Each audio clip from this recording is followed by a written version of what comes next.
magandang umaga po at tunay na maganda ang ating umaga bukod sa nakikisama ang panahon at si San Sebastian at hindi po tayo binasa ng ulan ngayon. Kung kailan na may bubong po tayo, doon po hindi umulan. Talagang ganun po minsan. Pero maraming salamat po sa inyong lahat. Ako po ay tuwang-tuwa. Iginagagalak ko po na makasama kayo ngayon at eto na po, ang deed of conveyance natin. Masaya po tayo dahil nagkasundo na po ang lahat. Malinaw na po mga kailangan mangyari. Siyempre nagpapasalamat po tayo sa lahat ng tumulong sa atin. Ang una pong nag-raise sa akin ng issue na ito at nagbigay ng konting background sa akin tungkol sa lupa natin ay wala na pong iba kundi si Congressman Roman Romulo. Kong, maraming salamat.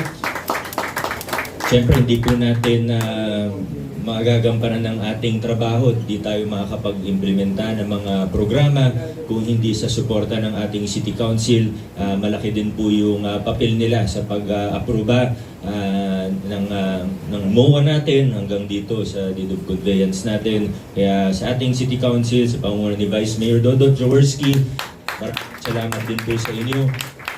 Siyempre nandito po nandito po si Councilor Maro Martirez, si Councilor Simon Tantoco, at ang chairperson ng Committee on Land Use. Talagang tinutukan din po yung mga ordinansang kailangan natin. Councilor Kiko Ruscha, maraming salamat po sa inyo. Sana naging maganda yung resulta ng iyong check-up.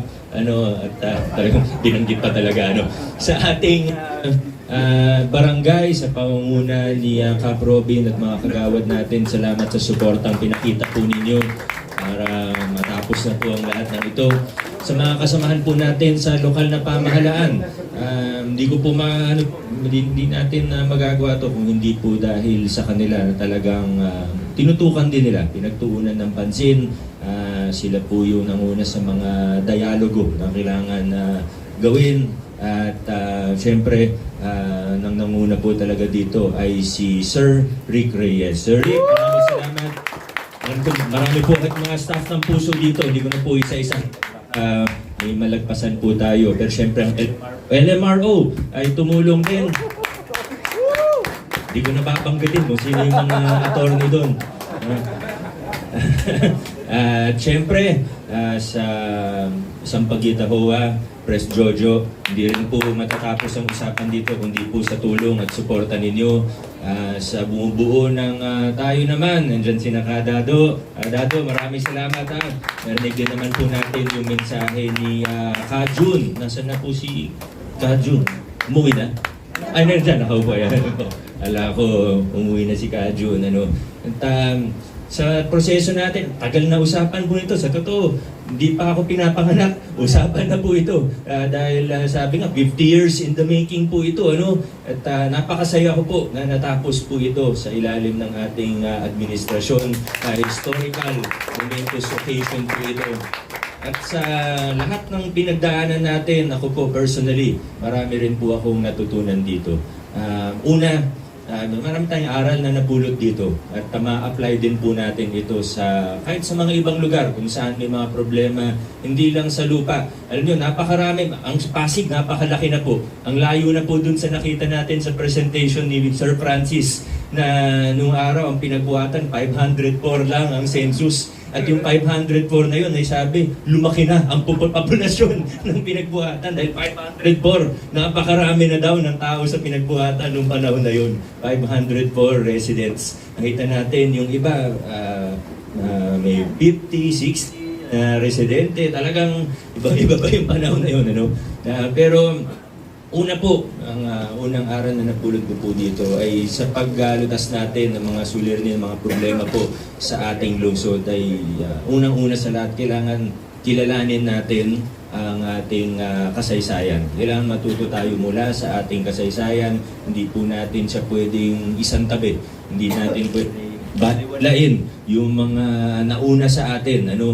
Kaya naman tayo nandito ay dahil po sa kanila. Kaya bago tayo gumawa ng solusyon o bago tayo magbigay ng panukalang solusyon, kailangan alamin muna natin kung tayo nanggaling, saan ba nagmula ang problema, ano ba ang mga pinanggalingan natin, yun po yung una. At pangalawa, para po magkaroon ng mga solusyon sa mga problema natin, minsan o kadalasan, kailangan po na matuto tayong magpakumbaba din at magkompromiso. Kung mataas po ang pride ng bawat isa, kami sa LGU, sa OWA, sa tayo naman, o sa iba pang mga grupo, kung hindi po tayo magkakasundo, hindi tayo magpapakumbaba, hindi tayo magkokompromiso, wala po talagang mangyayari. Kaya nais ko rin pong kunin ang pagkakataon na ito, hindi lang para i-congratulate kayong lahat, ang mga residente po natin sa deed of conveyance po natin, nung natapos na po ang usapan, kundi gusto ko rin kayong i-komenda dahil ang bawat isang grupo po na represented dito ay nagkompromiso. Diba? Tinignan natin ano ba yung kailangan gawin. Kasi kung gusto natin yung sa palagay natin ay ideal o sa palagay natin hindi, ganito talaga dapat, hindi talaga matatapos ang usapan.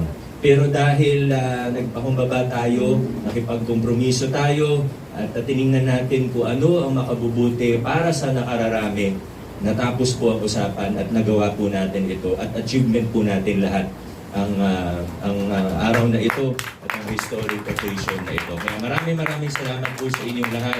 Congratulations po at alam natin na ito pong ginagawa natin dito ay tunay na makabubuti at pakikinabangan ng bawat isang hindi lang taga-Malasagan, kundi taga-Barangay Pinagbuhatan. Maraming salamat. Congratulations sa ating lahat.